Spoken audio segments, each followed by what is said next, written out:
तो आज हम स्टार्ट कर रहे हैं next topic, it is operation on real numbers. So सबसे पहले पता होना चाहिए रियल नंबर क्या होते हैं। रियल नंबर मैं ऑलरेडी बता चुका हूँ पुरानी वीडियोस में भी।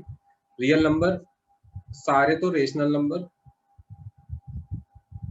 एंड सारे इरेशनल नंबर को कॉम्बिनेशन को हम रियल नंबर बोलते हैं। तो rational number plus irrational number are called real numbers. And what are operations? Operations maths में हम बोलते हैं ऐड करने के लिए, सब्ट्रैक्ट को, multiply, divide. So these are operations. So ये ऑपरेशंस हम करने वाले हैं किस पे? रेशनल और irrational number means real numbers पे। ठीक है। सो ये ऑपरेशन सीखने से पहले कुछ रूल्स हैं, उनको नोट डाउन कर लो, उनको समझ लो पहले, वो अभी हमें हेल्प करेंगे आगे क्वेश्चन सॉल्व करने में। ठीक है। So let's start.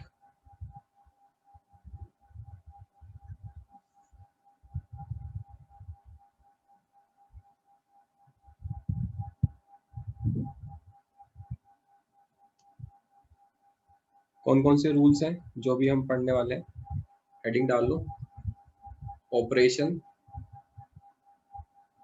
On real number, operations on real number. ठीक है। So what are the operations? First पहला ऑपरेशन है, जो पहला रूल है वो है जो सम होता है या डिफरेंस होता है, प्रोडक्ट होता है, क्वोशंट होता है दो रेशनल नंबर का, वो भी रेशनल होगा। सम, सब्ट्रैक्ट या डिफरेंस, डिफरेंस, प्रोडक्ट या quotient, quotient means division of two rational numbers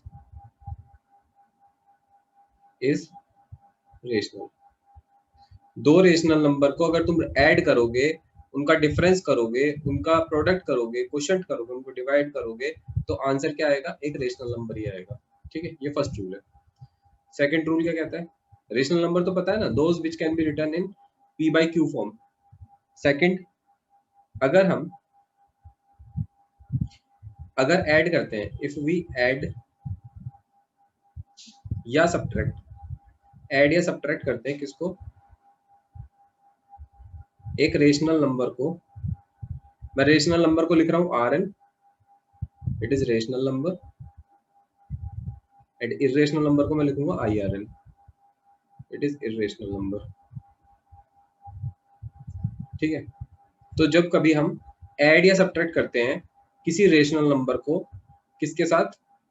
with an irrational number, तो जो आउटकम होगा उसका, जो रिजल्ट होगा, result will be irrational, irrational number. इसका एक एग्जांपल समझो। जैसे फॉर एग्जांपल मैं ऐड करता हूँ 5 को, 5 एक रेशनल नंबर है, 5 को मैं ऐड कर रहा हूँ √7 के साथ, तो 5 एक रेशनल नंबर है। ठीक है। √7 एक इरेशनल नंबर है। इन दोनों का जो रिजल्ट है, मतलब इनको वैसे तो हम ऐड नहीं कर सकते रेशनल प्लस इरेशनल को, ये दोनों ऐसे ही रहेंगे, आंसर इसका यही आएगा 5 प्लस √7 ही। तो ये भी क्या होगा? एक इरेशनल नंबर होगा। सो अगर हम रेशनल और एक इरेशनल नंबर को ऐड कर रहे हैं तो result will be irrational. Similarly हम सब्ट्रैक्शन के लिए भी कह सकते हैं कि अगर हम माइनस करेंगे तो भी ऐसा ही होगा, है ना। 5 माइनस √7 भी क्या होगा? एक इरेशनल नंबर ही होगा। नाउ थर्ड रूल क्या कहता है? नेक्स्ट रूल इज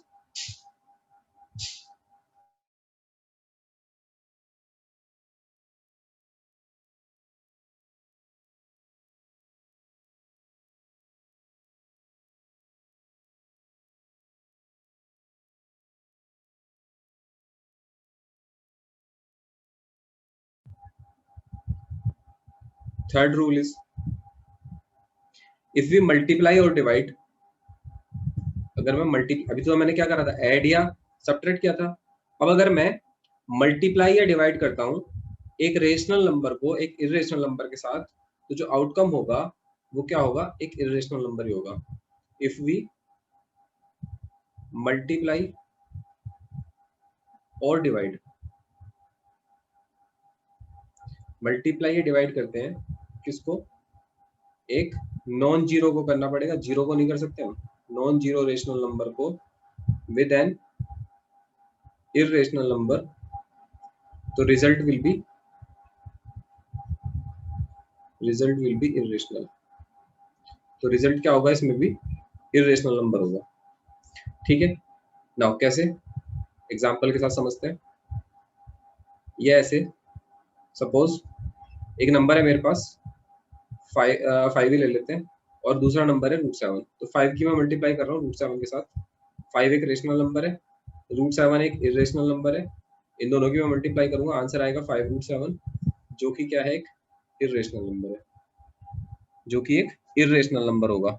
सिमिलरली अगर मैं डिवाइड भी करता हूँ, 5 से मैं डिवाइड करता हूँ, √7 को डिवाइड करता हूँ 5 को, तो आंसर इज 5/√7। ठीक है, तो ये एक रेशनल नंबर था, इरेशनल नंबर है, और इनका आंसर जो आएगा वो भी एक इरेशनल नंबर है। ठीक है, तो ये हो गया थर्ड रूल। नाउ ये इसके बाद अभी हमने देखो क्या करा, सबसे पहले हमने दो रेशनल नंबर लिए, फर्स्ट केस में दो रेशनल नंबर थे। दो रेशनल नंबर्स का मैंने क्या कहा कि अगर मैं सम, डिफरेंस, प्रोडक्ट या क्वोशिएंट कुछ भी करूंगा तो आंसर क्या आएगा, एक रेशनल आएगा। फिर मैंने क्या कहा कि अगर मैं ऐड या सब्ट्रैक्ट करता हूँ एक रेशनल नंबर को इरेशनल नंबर के साथ, तो आंसर आएगा इरेशनल नंबर। फिर मैंने कहा कि अगर मैं मल्टीप्लाई या डिवाइड करता हूँ एक नॉन जीरो रेशनल नंबर को इरेशनल नंबर के साथ, तो आंसर आएगा इरेशनल नंबर। ठीक है, नाउ इसके बाद जो फोर्थ रूल है, फोर्थ रूल इज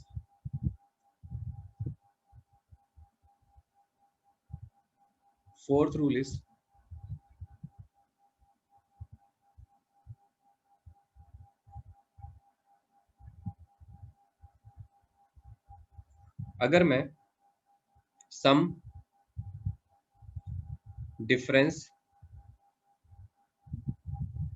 प्रोडक्ट या क्वोशिएंट फाइंड करता हूं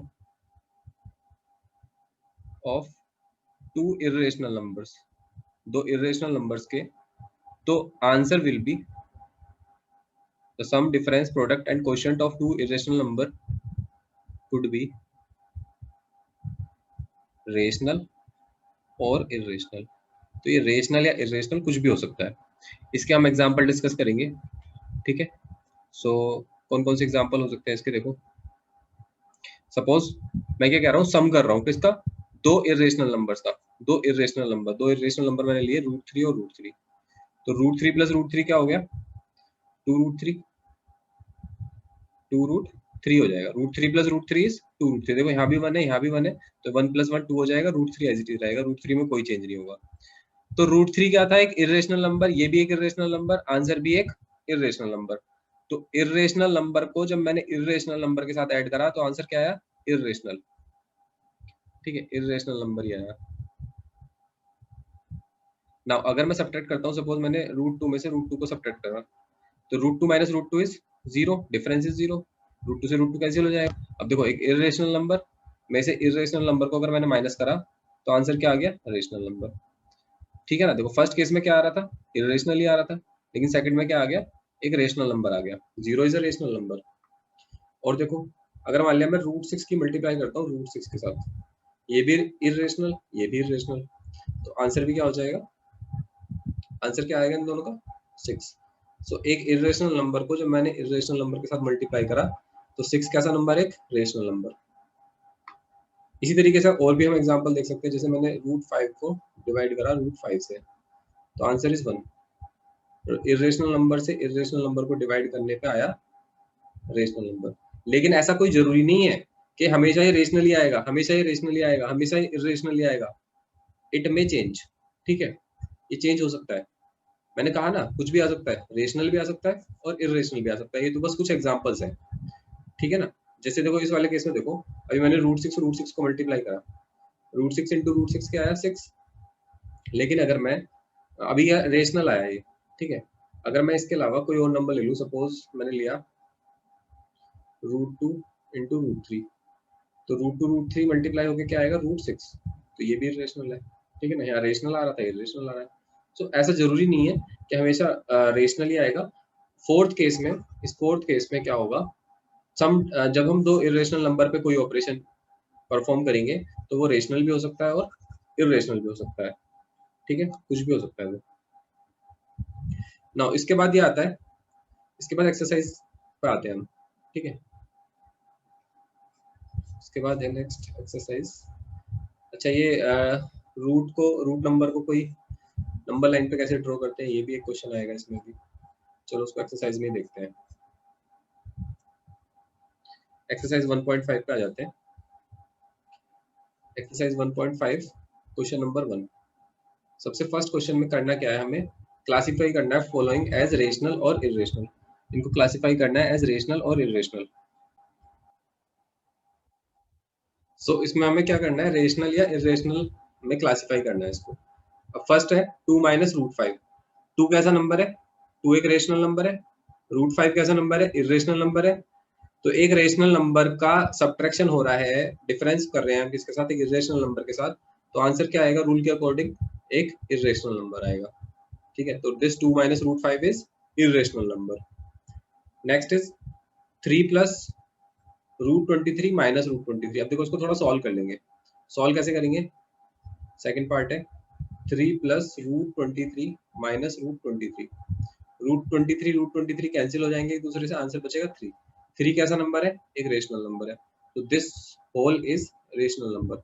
मतलब हमें करना क्या है इसमें, पहले सॉल्व करके देखना है। सॉल्व करके जो भी आ रहा होगा फाइनल, या तो रेशनल नंबर आ रहा होगा या रेशनल नंबर आ रहा होगा, वही बता देंगे कि ये है। जैसे इसमें क्या हो रहा है, थर्ड पार्ट में रूट 7 है, रूट 7 से रूट 7 कैंसिल हो गया, 2/7 बच गया, पी अपॉन क्यू की फॉर्म में है। तो ये एक रेशनल नंबर है। इसके बाद 1/√2 है। 1/√2 क्या होगा, एक रेशनल नंबर को, 1 इज अ रेशनल नंबर, 1 को हम डिवाइड कर रहे हैं किससे, इरेशनल नंबर से। एक रेशनल नंबर को इरेशनल नंबर से हम डिवाइड कर रहे हैं, तो आंसर में भी रेशनल या इरेशनल, ठीक है। तो कैसे पता चलेगा इसको, मैं या तो मैं रेशनलाइज कर लेता हूँ इसको। देखो रेशनलाइज का क्या मतलब होता है, इसका मतलब होता है रूट 2 से मैं ऊपर नीचे मल्टीप्लाई कर दूंगा, ठीक है। तो 1 इंटू रूट 2 हो गया root 2 multiply root 2 is 2, root 2 multiply root 2, root को पूरे के साथ लिखेंगे तो 2 मल्टीप्लाई 2, इससे बाहर आएगा 2, तो आंसर इज 2। तो रूट 2/2। अब रूट 2 कैसा नंबर है, एक इरेशनल नंबर है, तो इरेशनल नंबर इसका आंसर होगा। इरेशनल नंबर को रेशनल से डिवाइड करोगे तो आंसर इरेशनल ही आएगा, ठीक है। नाउ 2 पाई, पाई मैंने बताया था कैसा नंबर है, पाई इज इरेशनल नंबर। एक इरेशनल नंबर की मल्टीप्लाई हो रही है रेशनल से, तब भी आंसर क्या आएगा, इरेशनल ही आएगा। तो ये भी क्या है, एक इरेशनल नंबर। जब पाई इरेशनल है तो 2 पाई भी इरेशनल होगा, 3 पाई भी इरेशनल होगा, 4 पाई भी इरेशनल होगा, ठीक है। Next question number 2। नाउ इसको सिंप्लीफाई करना है। सिंप्लीफाई करना है each of the following expressions. Now simplify कैसे करते हैं, सपोज ये लिखा हुआ है फर्स्ट पार्ट में 3 plus root 3 and second bracket is 2 plus root 2। 3 plus root 3 and 2 plus root 2। Now इस ब्रैकेट को ब्रेक करो, है ना। ब्रेक करके कैसे लिख लेंगे, 3 मल्टीप्लाई, मल्टीप्लाई जैसे करते हैं जनरली हम दो ब्रैकेट्स की, वही करना है इसमें भी। So it is 2 plus root 2 plus root 3 की मल्टीप्लाई करेंगे तो इट इज 2 प्लस रूट 2।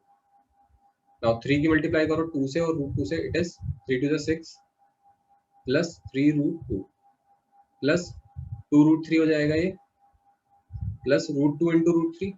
देखो रूट 2 इंटू रूट 3 करना है तो रूट पूरे के साथ लिख लो, 2 मल्टीप्लाई 3 हो जाएगा, 2 मल्टीप्लाई 3 6 होता है, तो रूट 6 हो गया, इट इज रूट 6, ठीक है। अब इसमें खास बात ये होती है, देखो जो इरेशनल नंबर है उनको अगर ऐड करना है तो रूट के अंदर सेम टर्म होनी चाहिए।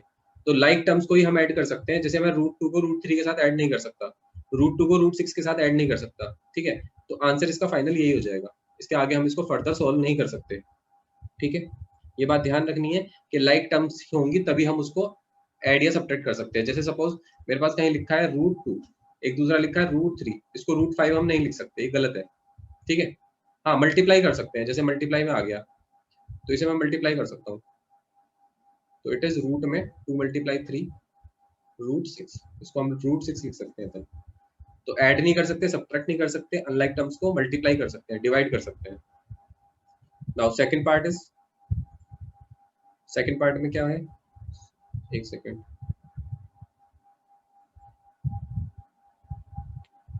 सेकंड पार्ट इज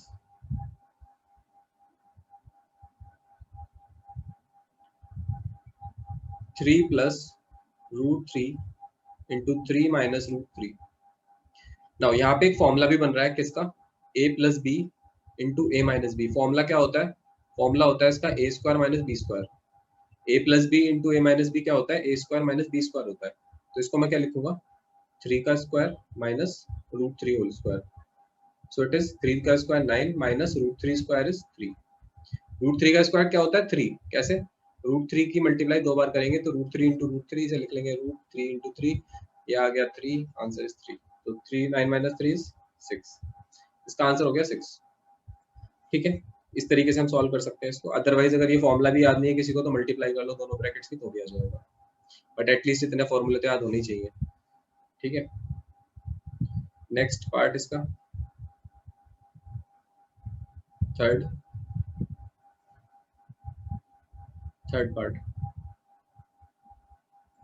पार्ट में क्या है, √5 प्लस √2 होल स्क्वायर। नाउ यहाँ क्या बन रहा है, a plus B whole square, a plus B का होल स्क्वायर लग रहा है। तो a प्लस बी का होल स्क्वायर का फॉर्मूला होता है क्या, a square plus B square plus 2ab। ठीक है, a square plus B square plus 2ab होता है। नाउ इसको हम क्या लिखेंगे, ये a है हमारे पास, ये b है। नाउ इट इज √5 का होल स्क्वायर मतलब a स्क्वायर, b का स्क्वायर मतलब √2 का whole square plus 2 into a मतलब √5 इंटू b मतलब √2। सो इट इज √5 का होल स्क्वायर इज, √5 का स्क्वायर मतलब √5 मल्टीप्लाई √5। देखो √5 का स्क्वायर लिखा है अगर, तो इसका क्या मतलब होता है, √5 मल्टीप्लाई √5, और हम इसको बोल सकते हैं रूट में 5 मल्टीप्लाई 5, आंसर इज 5। ठीक है, या फिर सीधा सीधा ये समझ लो कि √5 का स्क्वायर, एक मिनट रुको से हटा देता हूँ। सपोज √5 का स्क्वायर करना है तुम्हें, तो सीधा सीधा ये समझ लो √5 का स्क्वायर, ये जो रूट है इसका मतलब होता है 5 की पावर 1/2, और इसका होल स्क्वायर भी है। तो इन दोनों की मल्टीप्लाई हो जाएगी पावर की पावर से, तो 2 से 2 कैंसिल हो जाएगा, 5 बच जाएगा। तो कैसे भी समझ लो, रूट का अगर किसी नंबर का कभी रूट भी लिखा हुआ है और स्क्वायर भी है तो आंसर आएगा उसका वो अंदर का नंबर। ठीक है, तो आंसर इज 5। यहाँ आंसर क्या आ जाएगा, 2। इन दोनों की मल्टीप्लाई करोगे तो 10 √10 हो जाएगा, 2 √10। तो 5 और 2 को तो ऐड कर ही सकते हो, 7 प्लस 2 √10। इन दोनों को ऐड नहीं कर सकते क्योंकि ये लाइक टर्म्स नहीं है। एक 7 लिखा हुआ है, दूसरे में √10 लिखा हुआ है। अगर इधर भी 7 √10 लिखा होता तब हम ऐड कर सकते थे दोनों को। ठीक है, अभी नहीं कर सकते, तो आंसर यही है बस फाइनल, थर्ड पार्ट का। नाउ फोर्थ पार्ट फिर सेम है बिल्कुल, सेकंड पार्ट जैसा ही है। सो इट इज, कर देता हूँ मैं इसको भी solve. Fourth part, √5 minus √2, √5 plus √2। So again formula use हो रहा है यहाँ पे a plus B, a minus B, जो कि होता क्या है, a square minus B square. तो मैं इसको क्या बोल सकता हूँ, √5 का स्क्वायर माइनस √2 का whole square. √5 square is 5, √2 square is 2, 5 minus 2 is 3, 3 answer आ जाएगा।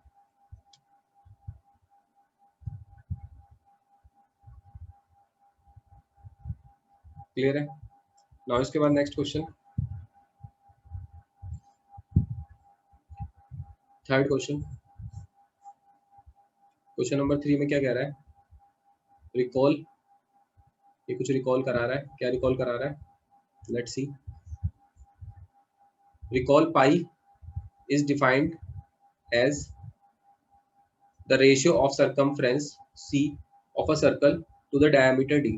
देखो पाई क्या होता है, तुम्हें पता है सरकमफ्रेंस होती है सर्कल की, क्या होती है, c बराबर 2πr होता है। ठीक है, 2 इंटू आर क्या होता है, डायमीटर होता है, diameter is twice of radius.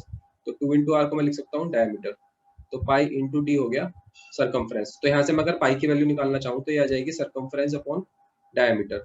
तो पाई यहीं से डिफाइन होता है, पाई की जो डेफिनेशन आती है वो यही आती है कि ये रेशियो होता है सरकमफ्रेंस किसी सर्कल की और उसका डायमीटर। तो यहाँ से पाई की वैल्यू आती है। तो pi is c upon D. This seems to contradict the fact that pi is irrational, but हमने कहा था पाई एक इरेशनल नंबर है, लेकिन यहाँ से पाई की वैल्यू क्या आती है, c अपॉन डी। c एक सरकमफ्रेंस क्या होगी, एक कोई भी नंबर ही होगी, है ना, सिंपल सा एक रेशियो है ये भी।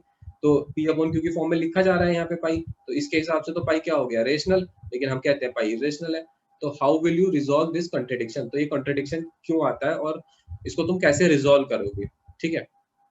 तो इसको हम लिख लेते हैं आंसर की फॉर्म में, नोट डाउन कर लो तुम लोग। इसमें एक्चुअली ऐसे लिख लो, there is no contradiction, there is no contradiction when we measure a value with scale, we only obtain approximate value।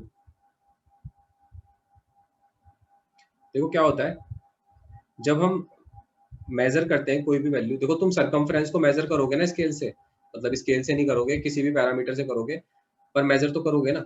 और डी को भी, डायमीटर को भी हम स्केल से मेजर करेंगे। तो ये जो हम मेजर करते हैं जब स्केल से, वो एक अप्रोक्सीमेट वैल्यू होती है केवल, है ना, वो एग्जैक्ट वैल्यू नहीं होती। तो ये जो रेशियो है यहाँ पे, ये एग्जैक्ट वैल्यू का नहीं है, ये अप्रोक्सीमेट वैल्यू का है, ठीक है। सो यहाँ हम कभी भी we never obtain an exact value, हम एग्जैक्ट वैल्यू नहीं ऑब्टेन कर पाते स्केल से जब मेजर करते हैं, ठीक है। Therefore we may not realise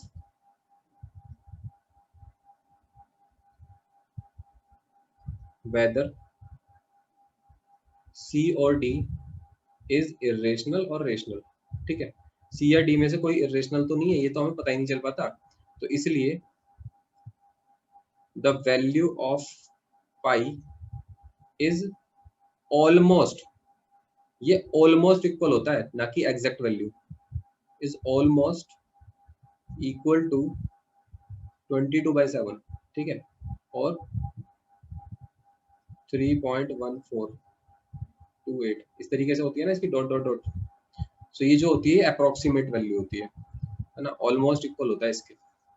ये एग्जैक्ट वैल्यू नहीं है पाई की 22/7, ये सिर्फ एक अप्रोक्सीमेट वैल्यू है। और अप्रोक्सीमेट वैल्यू क्यों है ये, क्योंकि जिन दो टर्म्स का ये रेशियो है, पाई किस किस का रेशियो, सरकमफ्रेंस और डायमीटर का, इनको जब हम मेजर करते हैं सी और डी को, वो एग्जैक्ट वैल्यूज नहीं होती। तो इसलिए जो पाई आता है वो भी एक एग्जैक्ट वैल्यू नहीं है, पाई की वैल्यू 22/7 एग्जैक्ट वैल्यू नहीं है, ये सिर्फ एक अप्रोक्सीमेट वैल्यू है, ठीक है। दैट्स वाई हम कह सकते हैं कि कोई कॉन्ट्राडिक्शन नहीं है, सिंपल पाई इरेशनल ही है और 22/7 रेशनल ही है।